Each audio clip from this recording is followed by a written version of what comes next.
Hi there. My name is Bill Beckford, and I started the One Problem podcast interview. And it's a way for us to learn from each other. Now, it's called a One Problem. We know that there are tons of problems in the world, but we're going to tackle them one problem at a time. Most of my guests so far, I have some sort of relationship with them. And that's the case with Diane Darling, our guest today. She and I are part of another group. So Diane, she's a professional networking strategist. I've never heard that before, but we're learning something new. She's an instructor and also a coach. Over to you, Diane. Thank you so much. My pleasure for being here.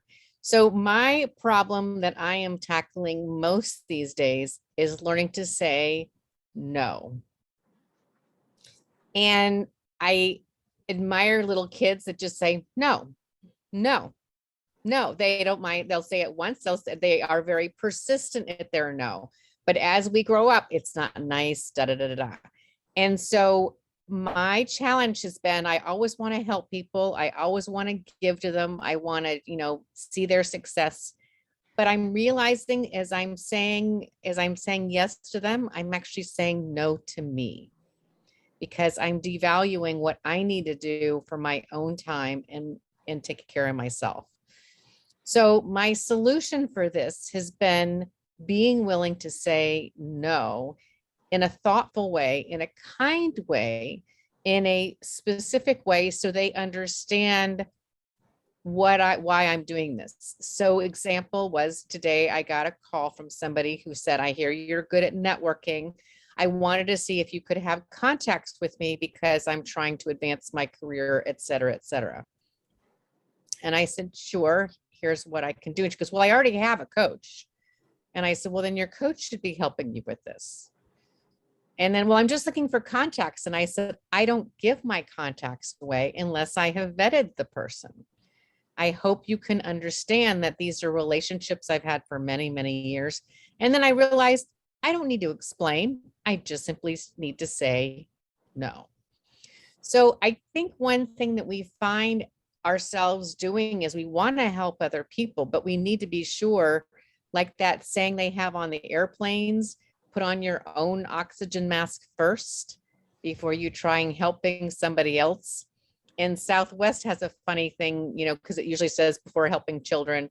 And Southwest has a couple of flight attendants I see before you're helping somebody who is acting like a child. So I think it's important for us to adult up ourselves. And when we see this situation, and I like saying yes, and I want to say yes to lots of things. And I also have to challenge myself to say no to things that are fun or something because I don't want to do what I have to do as a grown-up, which is the dishes, which is, right now it looks like there's 5 teenagers. I would not dare turn my camera around. I live alone, but it looks like I live with 5 teenagers. There's stuff everywhere. So what I have to say no to is the thing that would be a distraction from what I really need to do, which is to declutter and take care of myself. So that's my 1 minute problem and my 1 minute solution, or a 6 minute solution. I forget the numbers now. So thank you so much. And anything else you have to ask me about this or questions, it's just such a treat to have connected with you. So could you present one other incident where that has to do with learning to say no? Just one other example. Sure. So I think here's an example, is learning to say no to my email. I wake up in the morning and there's all these emails, and they're fun ones that, here's some interesting thing I can read. Here's something else that, these are the distraction things that are really more interesting. I have to say no and unsubscribe, or I now have a folder where all of those start automatically going. And then at 2 o'clock, I give myself the treat of going to my junk email box and seeing what's candy, what's the distraction, what's a fun thing to do, but to say no to that candy because I need to send a bill to that person. I don't want to send a bill to that person because I don't like to bill people because it feels mean. Why is that mean? You know, you provided a service to them. So part of it is saying no to head trash and saying no to the things that make us doubt who we are. So what I've learned to do in the morning is when I wake up, my morning mantra has been, I have a cat. And so the second I start stirring, she's like, her mantra is, boy, it's ready for breakfast time. And then that's my little tiny habit to say, what can you do with your gifts today?